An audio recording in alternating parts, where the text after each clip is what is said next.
Well, welcome everyone to Navigating the New World, learning what to learn and how to learn. Wow, well, I am so excited. If you are attending this session, I can't see your names right now, but I am so happy you are here. We're going to have a great session together. So I started Office Dynamics 30 years ago. Wow, that's a long time. While many things have changed over those 30 years, there is one thing that has not changed, and that is to be a lifelong student. Before I started Office Dynamics, I worked in the administrative profession for 20 years, and during that time, I worked in 12 different companies in 5 states. Now, you might be thinking that I wasn't a good assistant. Why did I move around so much? The truth is, I was a hungry, eager assistant. That's why I moved around. So if I had greater opportunities, job promotions, of course, I wanted to take advantage of those. But I also lost 2 jobs due to downsizing. And I changed a few jobs because we moved with my husband's career. He had some good opportunities. But I want to tell you that actually was a good thing. It was great that I worked in so many different organizations because I had a broad range of experience. I learned about a lot of different kinds of businesses and industries, philosophies. I worked with a lot of different managers and other assistants.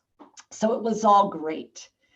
I started Office Dynamics because I realized there was a big gap between the education executives were getting for their careers and that of their staff, which was basically nothing. 30 years ago, there wasn't anything specifically designed for administrative office professionals. So that's why I started my company. Now, let's fast forward 30 years. We're in 2020. There are hundreds of options available to you today, right? If you Google, if you search for administrative training or webinars, there are hundreds of options. And I'm really excited about that. I'm happy for you. However, how do you choose what's right for you? How do you know what skills you should be learning? Because it's not just about tech. Everyone may think, well, I absolutely have to focus on tech. Yes, especially right now with working from home and everything that's going on, but it's much bigger than that. And that's what I want to spend time with you in this session on. I want to share with you, I have a roadmap, what skills you should be focusing on, looking at different levels. And then I also want to share with you 11 reset skills.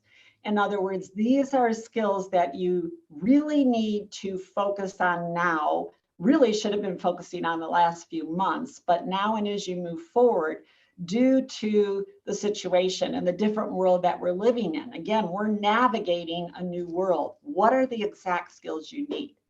I also want to spend a little time talking to you about how to learn.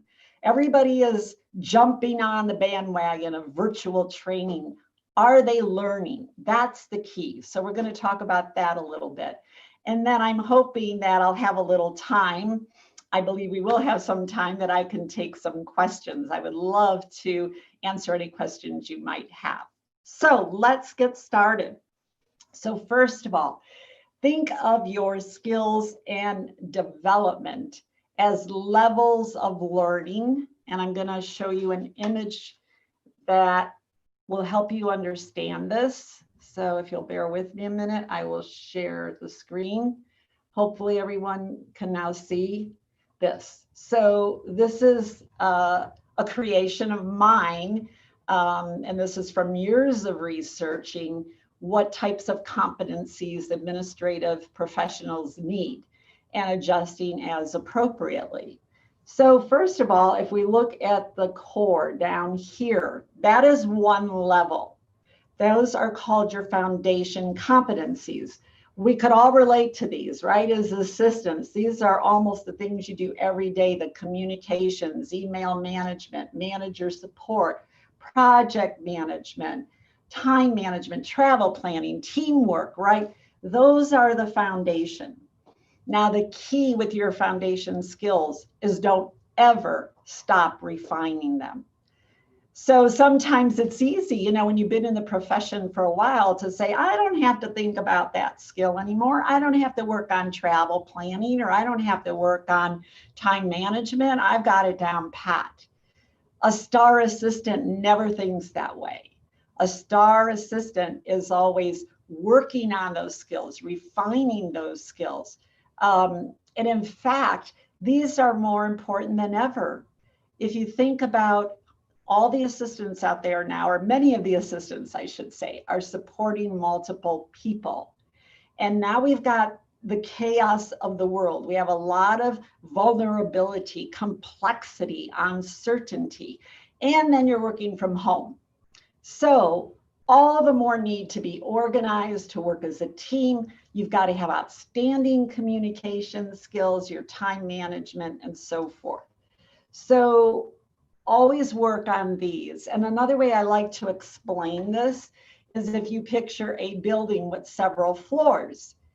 You have the foundation. And if you don't have a strong foundation on a building, what's going to happen is you add floors, okay?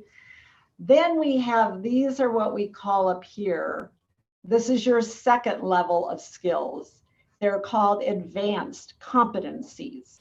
Now, if you're not too familiar with the word competencies, basically in simple terms, those are attitude, skills, and behaviors you need to be successful in a particular career or profession.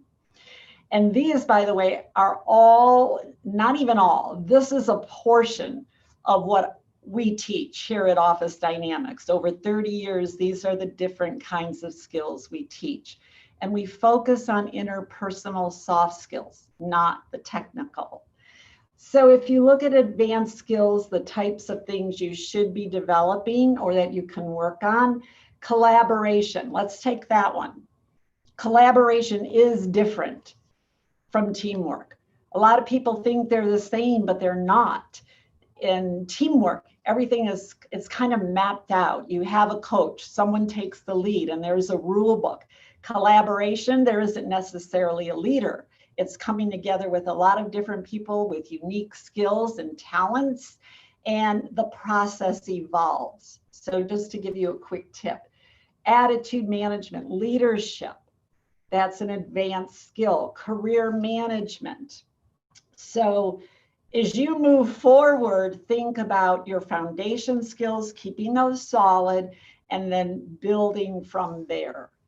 And then you're going to see in the center, I have, it's called the STAR approach. And this is a set of timeless skills or a timeless formula to success, which I'll tell you about more in just a moment. But I've layered on what I've been teaching for years for assistants, how to be a star in the profession. And so the idea here is that to achieve that level, you're going to work on the skill component, enhance the good skills you already have, and build new skills. You're going to add on attitudes. So you see, I have a lot of pieces about attitude. You focus on that as well.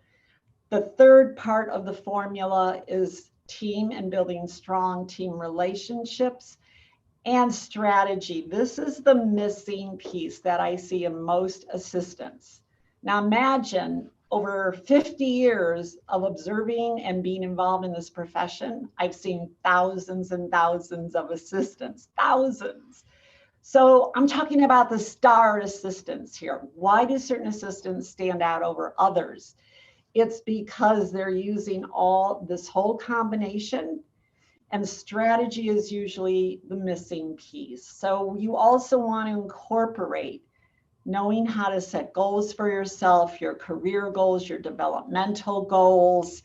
It's also including networking and so forth. Now, maybe I've already overwhelmed you in just 10 minutes, but let me recap and break it down easily for you. So when you think about learning and what skills you need, again, the foundation, then you have a broad spectrum of advanced competencies.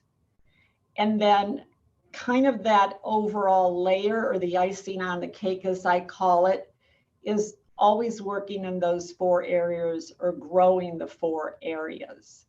And some of these will fall under the 4. Okay, it's like critical thinking is part of strategy, collaboration is part of teamwork, and so forth. So don't worry too much about that though, because we're going to really spend time moving to the next, which are the reset skills. This is important though. So let's go on. The first thing I do want to explain before the reset skills though, is again, that STAR approach. So as you're on your journey of navigating this new world, which is really difficult, I want you to really think about your strengths. What are the things that you're really good at?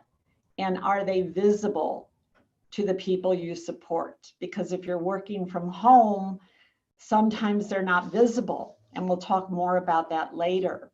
And then look for your gap areas, make a list, set goals for yourself, thinking about, okay, between now and the end of the year, here are the areas I need to grow. Or you could set 30-day goals, like within 30 days, I want to work on, let's say, my professional brand. That's becoming a big thing now. And you focus on that. And then the next 30 days, you select another competency area that you want to develop. All right, I hope you are ready to take notes, copious notes, because this piece is important. And I came up with this list of reset skills several months ago after the whole pandemic had erupted and we were all thrown into craziness, right? And after a few months, I started to see how the need for certain skills was evolving. And I was also watching what people were doing and what was rising up, and also the gap areas. So these are the areas you especially want to focus on now during this time and as you move into the future, and really magnifying them. So if you say, well, I'm good at this, you know, fine. Remember, a STAR assistant is always learning and growing.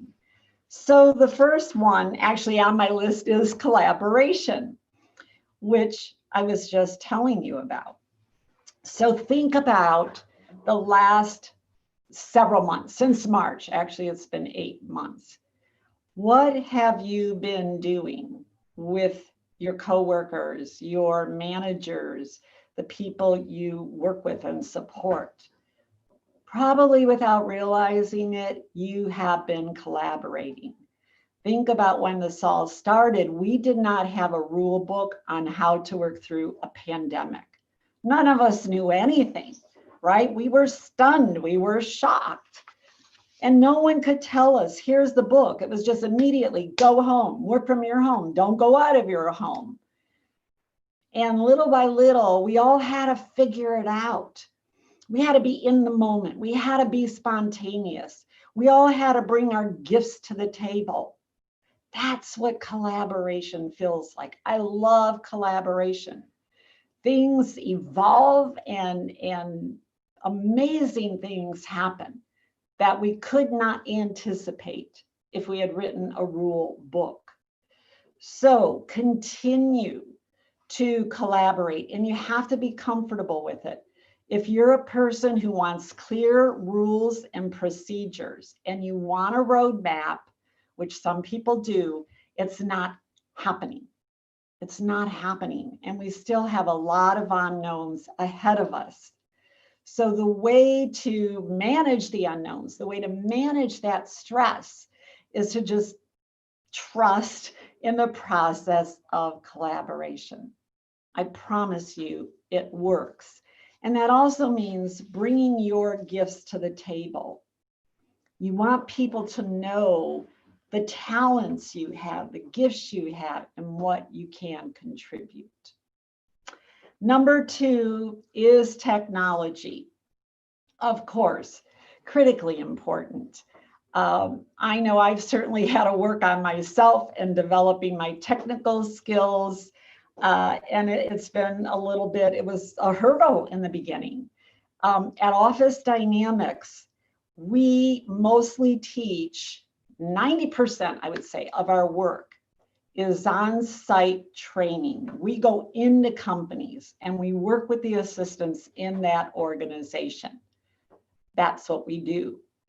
We also host an annual conference every year for assistants. It's our 27th conference. We're actually hosting it next week, but of course we can't do in person. We're doing it virtually, a live virtual event. So here at our organization, because of our industry, we had to totally pivot. And I had to work at learning not just Zoom. I had to learn a lot of different platforms because clients I now support virtually use different platforms, right? And I imagine, like many assistants, you've stepped up to the plate and you're learning. So yes, we're going to keep going on that journey of learning more about technology and digital productivity. The third out of 11 is well-being. And please make a note of this one. Taking care of you is critically important. And this has risen to a point where in some organizations, the CEOs are speaking to their upper leadership and in telling them, make sure that you talk to your employees about taking care of themselves. Because with working from home, it's really blended. There's a lot of overlap. And then you think about parents, a lot of people who are at home and assistants working from home who also are having to manage the kids now and their schooling and then the household. And you need to be doing your job as well.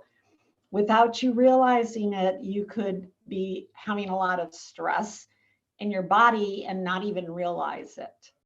So make sure that you make time for yourself. Do things that pamper you, do things that make you feel good. Of course, we've got to be cautious, but I want to encourage you to put the spotlight on you and to not be afraid to cut off work and home. Even though you're working from home, you should learn to separate the two. When I started Office Dynamics, my office was in my home for many, many, many years, and my children were young. But I knew how to go in my office and close the door and tell my kids, look, you know, I'm focused right now. I will be taking a break at this time or that time. So just because you're working from home doesn't mean everybody gets to control you. You have to look out for yourself, because if you don't take care of yourself, you're not going to be good for anyone else, and you're not going to be able to do your job well. All right, number 4, leadership. This is an important one for assistants. So it always has been. I've always talked to assistants about being leaders, because leadership is a set of characteristics. It's not a title. However, now it's in the limelight. So I have other amazing colleagues who are thought leaders in administrative recruiting and development and so forth. And we're all on the same page that this is the time for assistants to lead the relationship you have with the people you support. There's a phrase, out of sight, out of mind. And so if you're working from home, like most are, probably 90% of the assistants I know are still working from home, it's easy for your managers or your executives to forget you. And they're not doing it intentionally, they're just busy. They're in their own world, dealing with their own situations and so forth. So don't wait for them to make the connection with you or to engage with you. Hopefully you have either daily huddles with your executives, and now that they're not traveling much, they can certainly take the time to go on FaceTime with you or have a Zoom meeting, or you should at least have a weekly one-on-one huddle when you're catching up with everything that's going on. You can lead in communications just daily, sending a hello, how are you? I hope you're having a great day. And more importantly, what are your hot items today? What must you accomplish? And what can I do to get that started for you? So instead of saying, can I help you? How can I help you? It's easy for an executive to say, no, I've got it. Don't worry about it. So you also want to think about what are the kinds of questions you're posing to your executives to get the answers you want. So again, leadership, taking the lead in building that partnership with your executive, in getting information from them and finding out how you can be a valuable asset. So that's really important. And then leadership within your group or in your team. If you have a department of people you work with, how can you take the lead? Can you also set up maybe some fun gatherings, because employees are feeling a loss of community and culture because they're not going into their offices. And this is kind of having a destructive effect on people. So again, you can be the hub that helps with that. Number 5, let's go on creativity. This is something I've been teaching assistants again for years, to exercise your creative muscle. Now, first of all, it doesn't mean you have to be artistic and you have to be great at drawing or whatever. We're all creative. We're just creative in different ways. So one of my philosophies to help with this being creative is to look at your work with a question mark. To ask yourself throughout the day, how can I streamline this process? How can I do this simpler? How can I make this more efficient? How could I have handled that better? How can I streamline? I think I already mentioned that one. But the idea is, if you look at your work with a question mark, your subconscious will start to find answers for you. Instead, if you look at your day and say, well, this is great, this is the way I've been doing this for several years. This process works. I don't need to do it any differently. I've got it down pat. I know what I'm doing. You put a period in your brain and your subconscious won't look for new ways or new ideas. So that is something I would add, and it was on my image I shared with you. And let me stop sharing that, by the way. Sorry, I get so involved in what I'm saying that I forget to do that. So I apologize. But anyways, creativity was on my list as an advanced skill. So don't be afraid to take some classes or webinars that develop your creativity, because you'll use it in a lot of ways. You can think about how to be creative with how you organize your day, how you manage your time better. You could get creative in your relationship with your executive. All right, we're on to number 6. So we've got 11, remember? And let's go on. Number 6, this is a good one. Clarify expectations. This, put a star by it. This is really important, whether it's COVID or not COVID. Always being clear on the expectations. And something I love, some work that I do, is I coach executives and assistants together.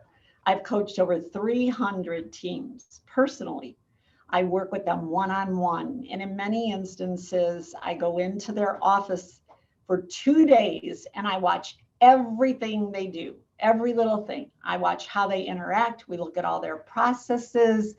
And the idea is for me to help them get better, to help them improve communications and build strategic partnerships. So the one thing that I learned over many years ago with all the coaching is there wasn't clarity of expectations. In other words, the executive expected certain things, but wasn't always clear. And then the assistant expected certain things to happen or expected more clarity and wasn't getting what she needed or he needed. So it was only through communications. And that's another reason why you have daily huddles. And I've done that for years. I did it as an assistant and I do it as a CEO. It doesn't matter. It's a 5-minute, 3-minute, or 10-minute touch base to make sure we're clear on the expectations for the day. Because the one thing I want you to understand, if you get nothing else out of this session, is what you thought maybe was the A priority when you left work last night, even if you're working from home, may not at all be the A priority. Because executives are working at night. They always have. It's not because of COVID. They've always worked at night. I look at my executives. I had one, he'd work till 2 a.m. almost regularly and on weekends.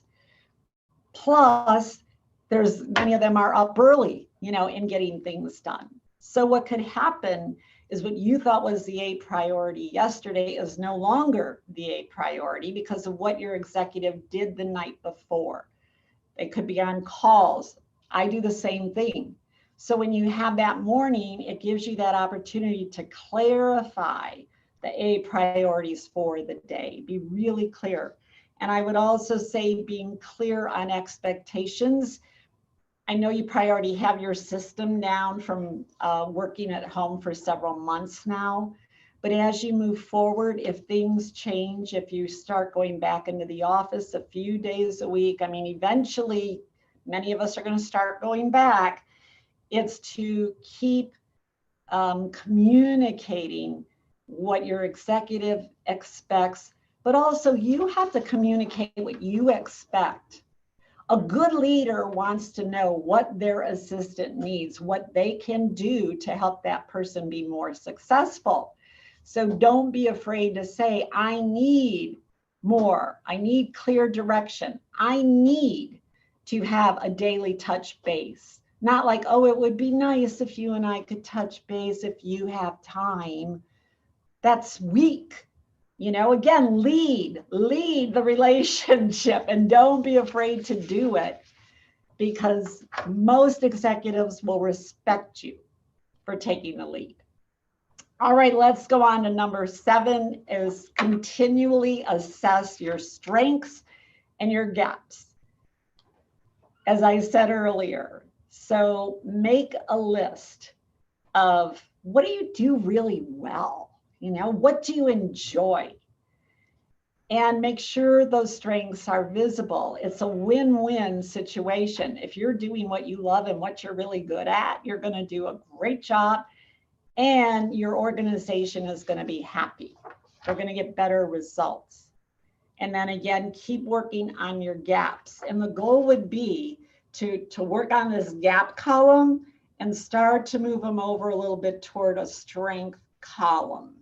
And then you add more to the growth or the gap column and you work on those and you move them over. So do you see if you're a star assistant, you're always learning, which goes back to the first thing I said to you, the one constant is we have to be lifelong students or we're going to be left in the dust.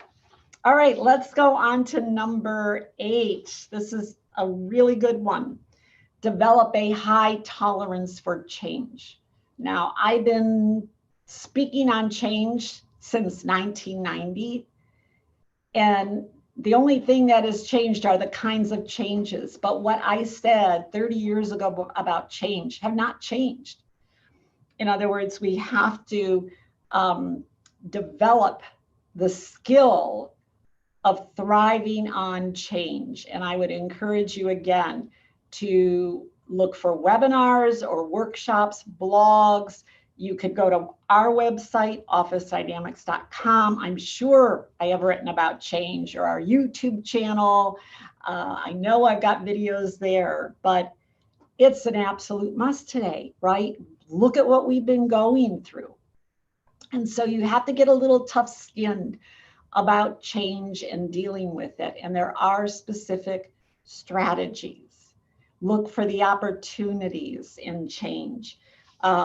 We've all heard about the silver linings, which we're like, oh gosh, I'm so tired of that, right?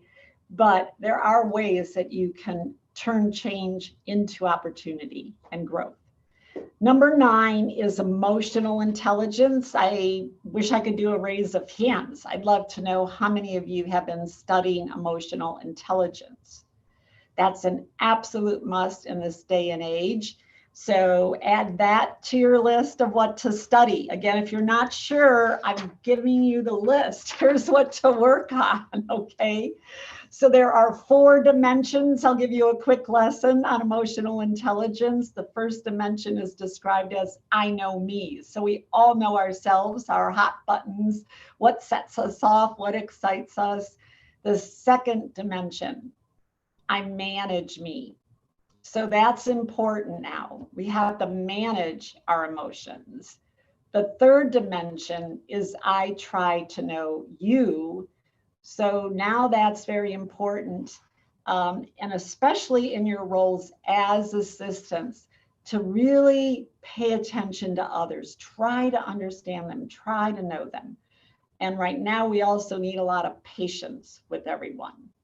And then the fourth dimension is social awareness, where you actually are a visionary, you take the lead.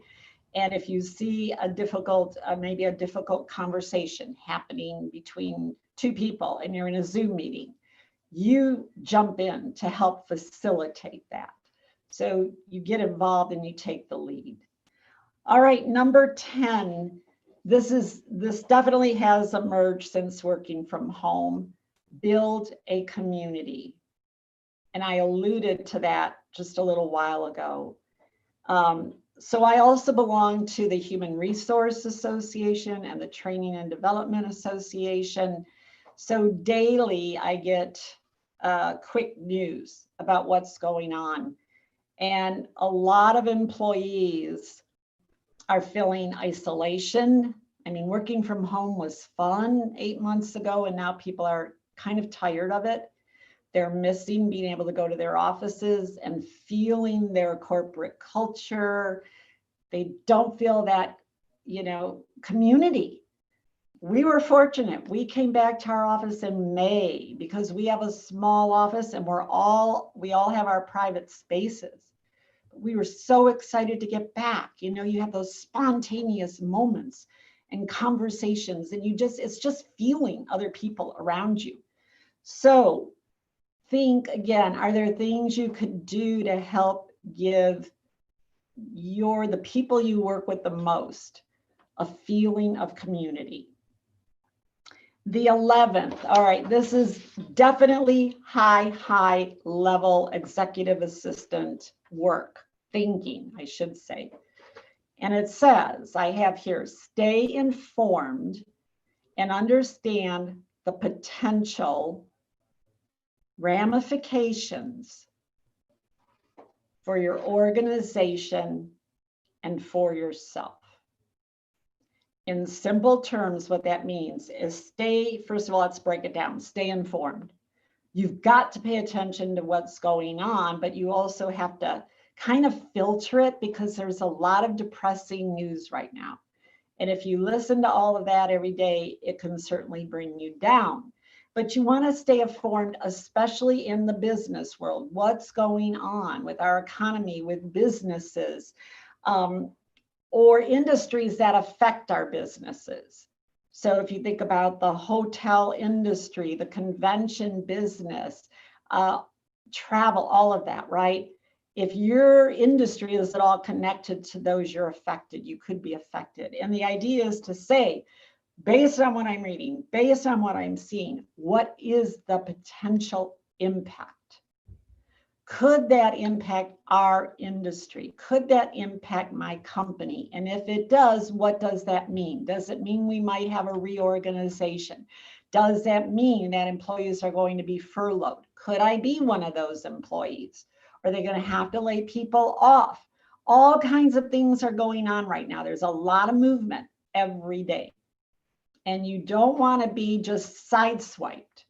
So again, in thinking about that higher level, like remember I said earlier, think of your skills and development in levels. This is way up there. This is way up there because it's an abstract brain activity that you have to do. You have to be able to look at something and think about possible implications.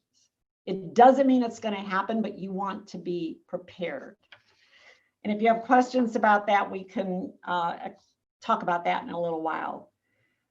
All right, so it looks like we are definitely going to have time for questions, which I'm really happy about.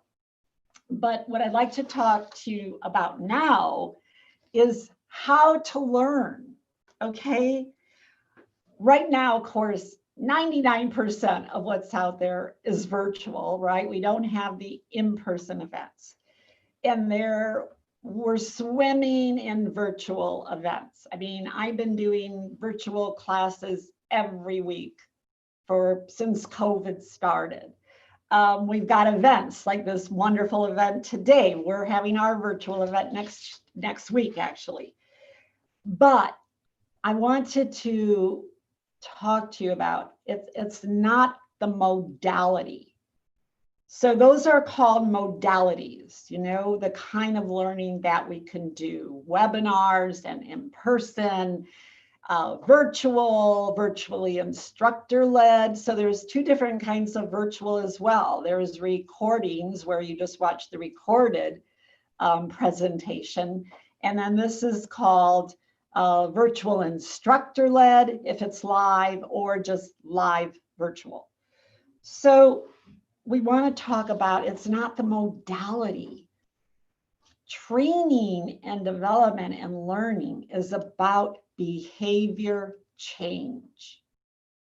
You could attend hundreds of programs, webinars, virtual events, and not change a behavior. It's the same for me. So when you think about learning, think about, you have to want to change behaviors. You have to have an open mind. And so how do you make that happen? Because changing behaviors that we have had for a long time don't happen overnight. They don't. It takes time. None of us change overnight. I know I don't. I might change the way I do a task, but it's more than that for it to become a behavior where I do it without thinking. So let me walk you through a little bit of that. So how do we do that? Well, first of all, number one, experiential learning is the number one best way to learn for retention. What do I mean by experiential? It's hands-on, you're experiencing, you're doing things. That's what all of our live classes are. We have props, we have role plays, you're scripting, you're doing all kinds of different activities. It's experiential. Someone's not just standing there talking to you, or you're not only doing group discussion. So that's difficult right now because we don't have the in-person. But if you're attending virtual, hopefully the people that are hosting the classes give you opportunities to do role play, to script things out, because that's how we learn. I could tell you the 12 steps to giving feedback to your executive. There's 12, okay? Until you script it out and I hear what you say, you really may not get it, how to do it the best way. So, like I said, that's a little difficult right now, but down the road, if you have opportunities, that's the best. Number two, be engaged in the class. And even right now, I hope you're engaged. As you go through this summit today, as you attend other sessions, what do I mean? All right, well, I watch people all the time. I had 40 people in a class the other day. So first of all, contribute to the conversation. If you're in a virtual training, contribute. Don't just sit there, okay? Another thing you could do is take the lead in a breakout session. So when you go into breakouts, again, don't wait for someone else to take the lead. If the group isn't getting started in discussion, take the lead, okay? And last, on virtual, don't be looking at your phone or the other screen. I mean, people can clearly tell when you're distracted. Okay, we're right there like I am right now. We're on screen. You're more visible than ever. So if you're distracted, you can't do two things at once. It's not possible. The science tells us that. All right, number 3, be open to trying new ways. You know, like I said, it does take time. So maybe instead of us, you know, saying, oh, I already know that, you know, I've done that. It's really be open. Or I know, and I'm sometimes resistant when I hear a new way or a new thing that we should do or a new approach to a class, maybe where, like, for example, we had one class, World Class Assistant, where I only would teach in Las Vegas. This very special 3-day course. And then 2 years ago, Brian, who is my son who works here, he said, let's take it to 8 cities. And at first I was resistant. I mean, right away, I didn't open my mind. I was like, no, it's got to stay in Vegas. But then I thought, all right, have an open mind. Really think about the pros and the cons. And is this something we should do and need to do? So again, just open your eyes. And by the way, we did it and it went great. All right, number 4, how we learn, how we change a behavior is consistency. Do it over and over and over. So it takes about 21 days to feel semi-comfortable with something new. So that's how we learn, right? I mean, think about when you went to school. How did we learn? We heard it over and over. We said it over and over. We read it. So it's consistency. And that applies to anything. I mean, even if you're in your personal life, if you're trying to learn tennis, if, you know, some kind of sport, or you pick up a new hobby, you do it over and over. And then, like I said earlier, leverage your skills. You've got to position yourself for the future. There are too many unknowns. We do not know what's going to happen. I mean, obviously, we are hoping for the very best and looking forward to the days when, you know, things really come back and business is back. But I want you to always be prepared for whatever might happen. And so obviously, you're taking the time to learn. You're here at this event today. Kudos. So again, make sure your organization, your managers, the people you work with, see what you're capable of doing. Let them know the value, because there are companies who are, of course, eliminating assistance as that first layer of who they're letting go. So the other big challenge I just wanted to mention, and then I'm ready for questions, is working from home today. Again, you're not very visible. It's not like when you're in the office. And so you have to intentionally stay visible and also build your network. Build your networks. If you're working at home for months and months and months and down the road, you're in a silo. So who sees your skills? Who sees your talents? Who sees what you're capable of? So make sure you're building social networks, which also another area for you to work on. And this is something we're going to talk about in our event next week, our conference, is we're going to dig into LinkedIn profiles. What makes a great profile? Is it compelling? Would it get someone's attention if you were looking for a job? We're going to talk about your career portfolios are important. Be ready to go with a career portfolio. The whole virtual assistant, you know, again, the keys and the strategies. So there are a lot of challenges ahead as we move forward. There's a lot of opportunities, and just continue to learn and grow and add to your bag of skills, and you will always land on your feet. All right, Liz, do we have any questions? Yes, we do. I just dropped them in for you. Okay, number one, so we've got, thank you very much. How can you update your skills in this virtual world? Classes to take. So again, I would go back to update your skills. Well, one thing, we could go back to looking for classes and webinars, and there's a ton of them, and virtual classes on the communications. Definitely I would focus on communications. And again, not just the technical side. Your interpersonal skills are very important right now. And we can have a lot of confusion if we go back digitally. I would definitely focus on some problem solving skills would be good. Of course, the typical, like I said, managing your time, but then go back to the list that I gave you for the reset skills. The emotional intelligence, again, would be very good. Now, how can you do it? Like I said, there are a lot of virtual classes, so you could look for online classes, and there's the live virtual, which I like much better, okay, because you interact with the trainer. You're interacting live with someone versus recorded sessions. And not that they're bad, but personally you could exchange and have questions and go into breakouts and different things like that. So that's really what I would look for.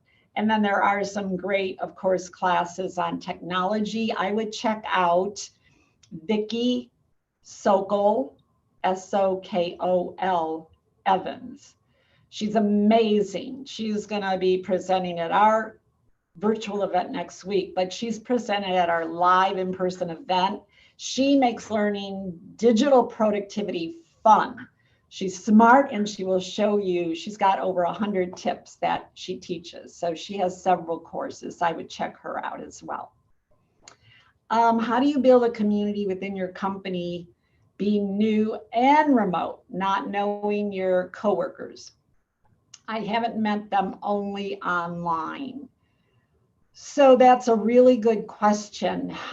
So you've only met them online. All right, so one thing that I would do if it were me, I would request just a 10-minute meetup with each person as a Zoom or FaceTime meeting. And I would just really express that, you know, being new to the organization, I really would like to get to know my colleagues.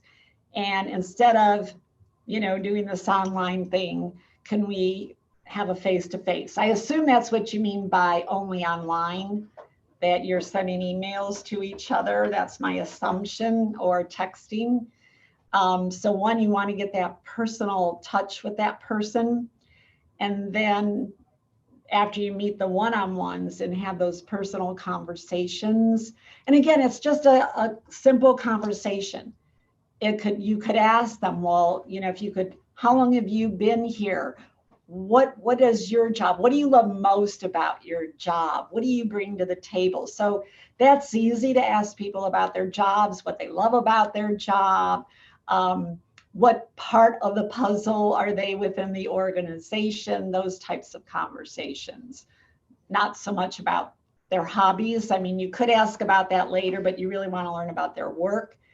And then if you can get a group together, you know, that would be great if you feel comfortable enough where you recommend, even if it's a 15, 20 minute, hey, let's all meet up. I'd like to get to know all of you better. And then have some suggestions of what you could discuss during the meetup. So, and it could also be casual. It could also be conversations. I know a lot of employees are having conversations about what they're struggling with right now. What's the hardest thing for them, and sharing best practices. How do you generally communicate with your team now? Slack, MS Teams, others. Can you start a group to begin dialoguing with folks across the org? So let's see, I understand the first couple questions there. I want to maybe clarify the last one, but with my team, I'm very much a verbal communicator. Even when we were working from home, because I find that there's too much misinterpretation in email and texting, even on Slack. So I belong to a CEO group. I don't want to use Slack in my office personally, but I belong to a CEO group and they are using Slack now of the last several months. Personally, I just don't like it. It's just another place I have to go to see where things are.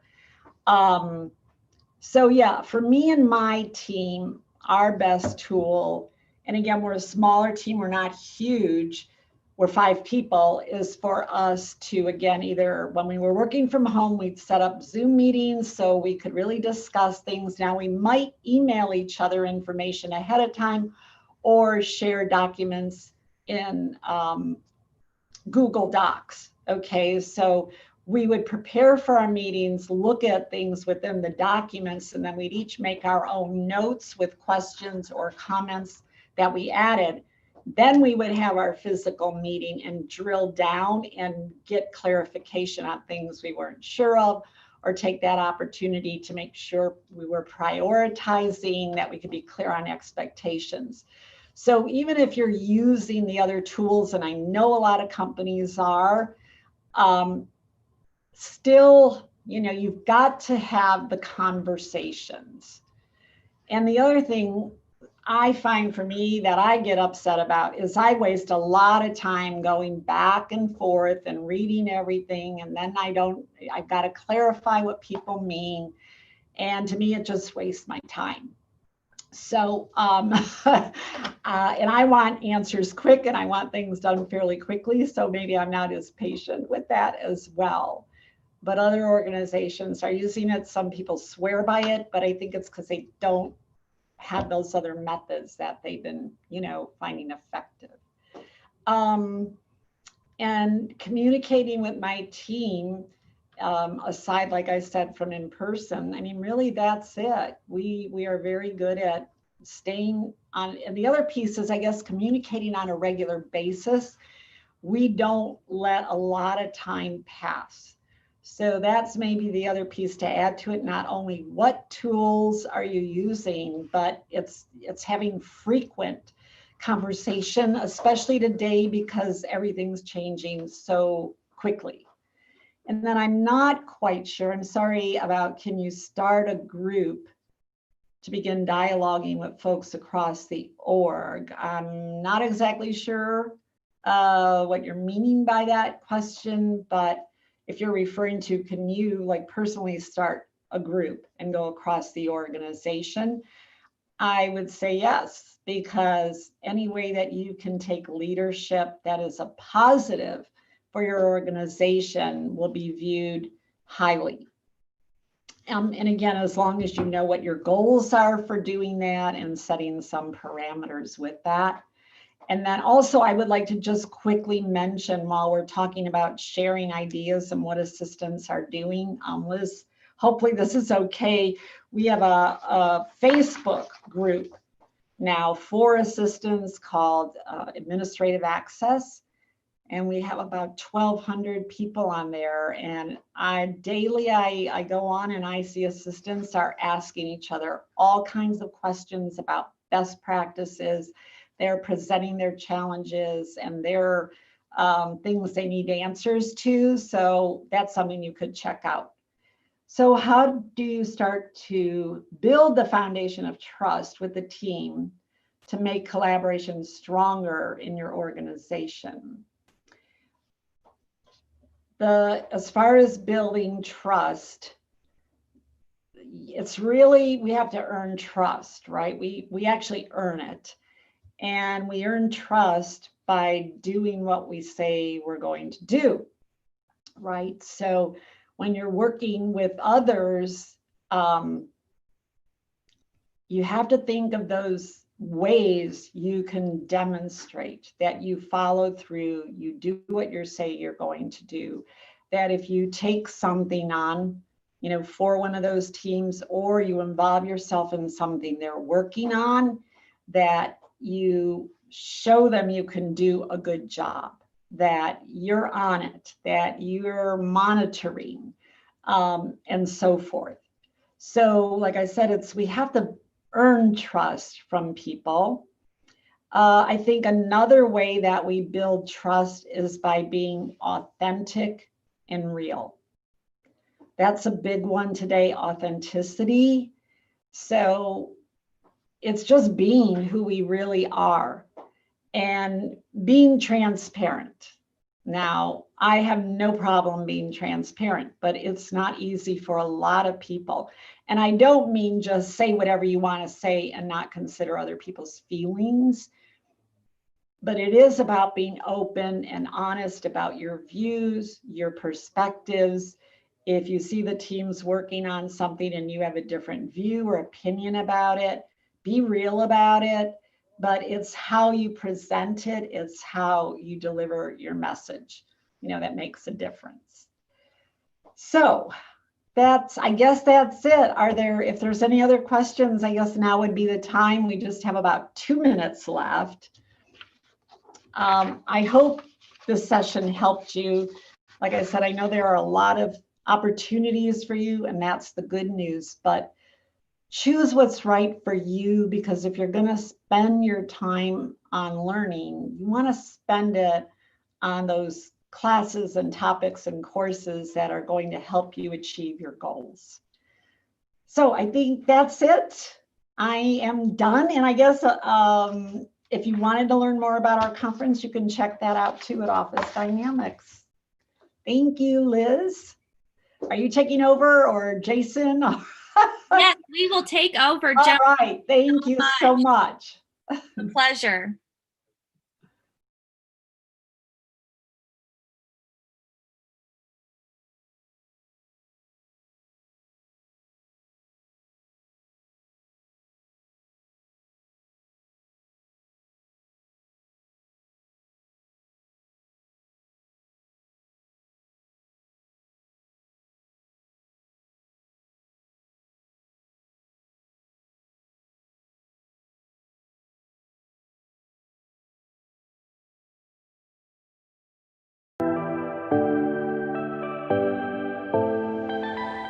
Hi everyone, I'm Allie Ailes and I'm a Senior Executive Assistant at Slack Technologies. I'm super excited to be here with you today and have a conversation about how to be a more efficient and effective executive assistant using Slack. Today, we're going to touch on these 5 topics: being an EA at Slack, 5 ways EAs use Slack, key apps and integrations, how to get your exec involved on Slack, and benefits of executive assistants on Slack.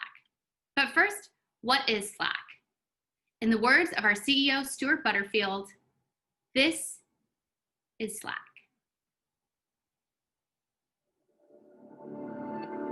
Slack is where work happens. It's a new layer of technology that brings together people, applications, and data, and it's replacing email around the world.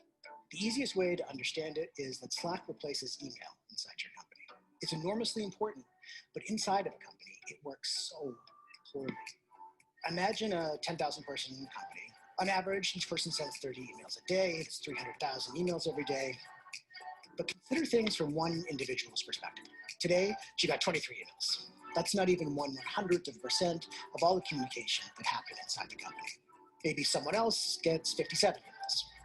That's still minuscule as a percentage of all the messages that may be relevant to that person. But the rest is completely locked away and only accessible if another human being manually sends it. And even that is one message at a time.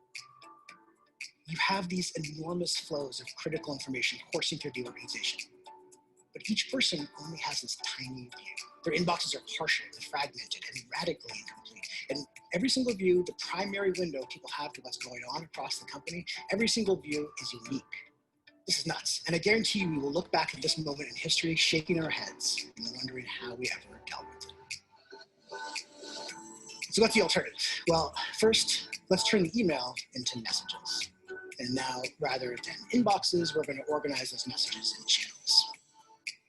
Those channels can correspond to anything. Projects, teams, planning sprints, office locations, business units, literally anything that is happening across the company. Moving the conversations to channels created a huge increase in return on communication. The whole team is in the channel, and anytime anyone on the team has an update or a question or a document to share, they just put it into the channel. They type it up once, hit send once, and everyone who needs to know now or in the future is in the loop. So that's why you switch. It makes communication better, collaboration easier, and agility something you can more readily achieve. From inboxes to channels. It's a movement from an individual first approach to communication to one that puts the team or the organization first. It's so simple. We believe that the advantages are so great that this shift is inevitable. We believe that every organization will switch to Slack or something like it. Awesome. Now, let's hear about being an executive assistant at Slack. We're a growing and global EA team. When I started, there was 4 of us and we all sat in one row. We're now at 28, including 2 EAs in Europe. As our company and team continues to grow and scale, this is the time to build processes and standards for how we'll work together as a team in the future. There are a lot of different people working on lots of different projects in a lot of different time zones. Slack helps us stay connected and aligned, even though our day-to-days heavily vary. With our growing and global team, it's easy to become just disjointed and unaligned on the tools we use and how we communicate day to day. As you can see here, before Slack, Salesforce, LinkedIn, emails, text, all came at us from different directions. This is what our workflow looked like. With Slack, this is what our workflow looks like now. We can bring all those things together into one place, allowing us to work together more effectively and efficiently. Before Slack, I was constantly switching tools and contexts, losing focus and wasting time trying to find what I'm looking for. With Slack, I know it's my one source of truth to find everything I need to do my job. As we know, EAs do a lot, and Slack can totally help to make our day-to-day flow more effective and fun. Today, we'll highlight 5 ways EAs can use Slack. We'll go through team collaboration, expedited help, centralizing information, organizing meetings, and managing an event. First, team collaboration. Before Slack, team collaboration was fragmented. There were too many ways to surface feedback. It was hard to find information, follow up, and overall unorganized and decentralized. With Slack, all this can be centralized in channels. In this example, we have created a private channel where agendas and discussion topics are surfaced. We are using posts to create agendas that can be edited by one person or collaborated on by multiple people. We use emoji reactions to approve agendas for upcoming meetings and mark complete when the meeting has taken place. A few notes on emojis. They're our friends. Use them for quick reactions to save time. Create a generally accepted emoji key to keep everyone on the same page. This is what we use on Slack. Check mark for anything that's done and complete. Eyes to let your team know that you're looking into it. Stand by. Thumbs up for good job, thank you. And the pray hands for thank you again. Expedited help. Before Slack, getting your executive the help they needed often included urgent text messages and sprinting to find the nearest IT person when something went awry. With Slack, all the right people are in the right channels and ready to help. We use private channels with our cross-functional partners to track asks. In this top example, we have our BizTech team in a channel with all the assistants. The EA posts their request and the IT person reacts with the eye emoji to let them know they've seen it and are working on it. They then use the emoji check when the task is complete. They thread any questions they have for the individual ask. Centralizing information. Before Slack, our information was everywhere. Emails, folders, receipts in a little cup on your desk, Post-it notes from your boss on your desk, a to-do list texted to you. It was hard to track and prioritize. Now we can bring it all into Slack. Let's talk about every EA's least favorite task, expenses.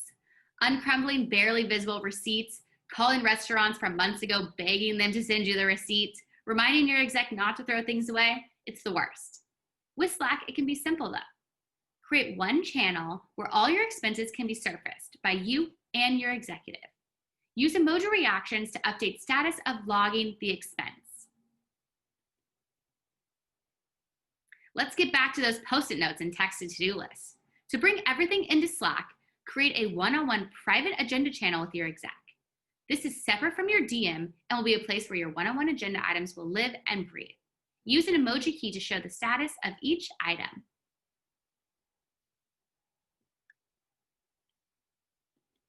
Channel naming and searching. As you're setting up your Slack, it is super important to have a clear channel name and clear details listed, including filling in the topic and penning any important templates or documents. Also, remember to give your team channels similar naming conventions so they're easily searchable. At Slack, we use admin so that our channels are easily searchable.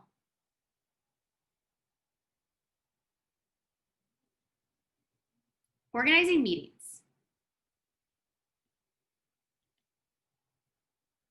Everyone knows the dreaded back and forth email chain that come out of an ask to schedule for multiple execs. With Slack, you do not have to dig through 40 emails to find the information. For our admin team, we create a meeting request agenda channel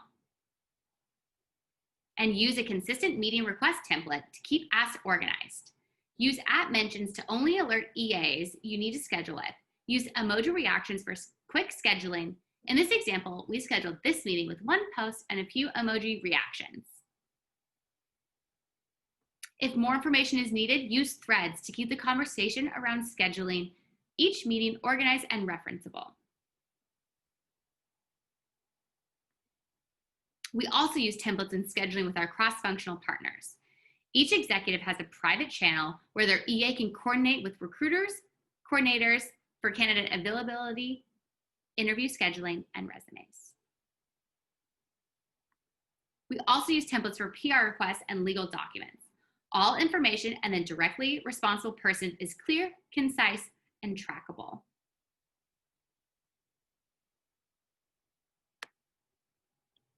Managing an event. As fun as events are to attend, as EAs, we know how hard they are to plan. Information gets lost. People ask the same question over and over and over again. And while they usually turn out great, the chaos behind the scenes is always there. Slack helps mute this chaos. When managing an event on Slack, you first need to create a private channel with only event attendees to cut down noise for the rest of the team and company. Post and pin important information, including dates and locations. Use private channels as planning continues to surface asks and prep work.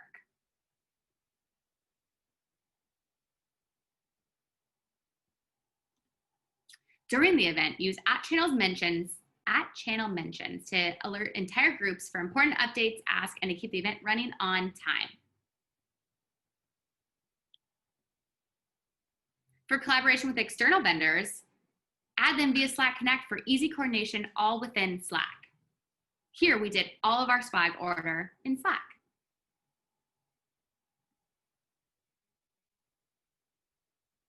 Slack helps you run an engaging and effective virtual event. This year, we host our Global Sales Offsite and Frontiers, our user conference, all remotely. Check out our Slack blog for posts regarding how we pivoted our yearly sales conference to a digital event in 1 week.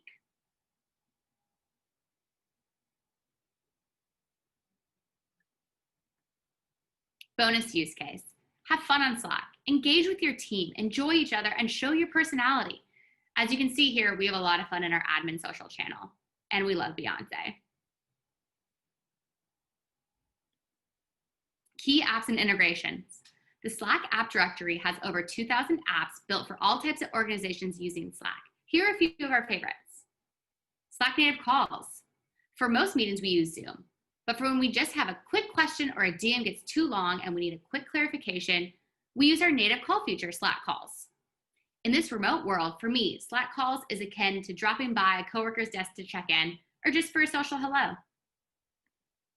Zoom.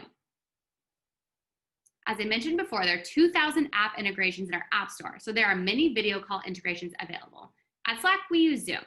With the integration, we can kick off a meeting directly from a channel.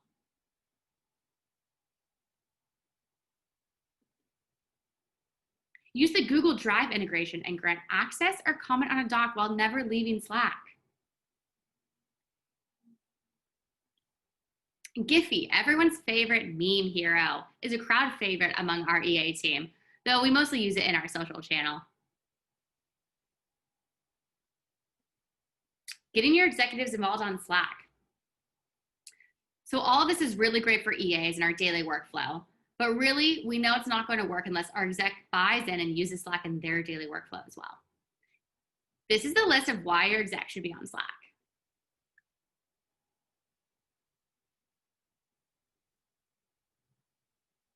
And now I'm going to talk you through a few examples on how to make this happen. Loop in execs at the right time. Here at Slack, we have a different account channel for all of our customers. Execs are busy and often do not have the time to look through all the chatter. When one of our execs is needed to approve or check something, we @mention them so they get a direct notification. They then know they have an action item.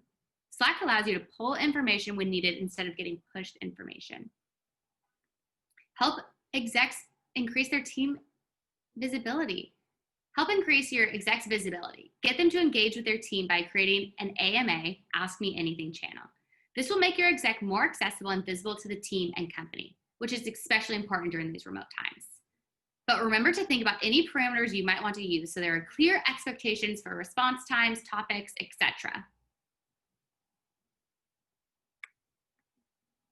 Help your exec build culture. An easy first way to get your execs started on Slack is having them simply go into their team channels and emoji react. This shows they are reading posts and keeping up with the team. Set aside a certain amount of time per day for your exec to read team channels, emoji react, drop a note, respond to a thread. Make it fun. Have them throw a party parrot in there. We have a lot of custom emojis in Slack, and we have emojis for each of our executives to make it a little more playful.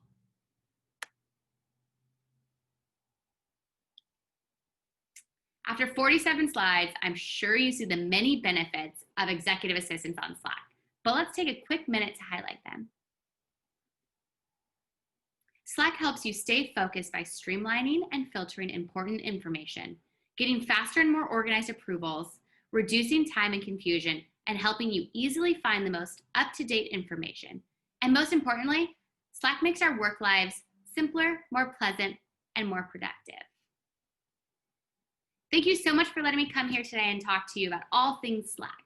I hope these tips help you upskill and evolve in your executive assistant roles. I know they have forever changed my way at work.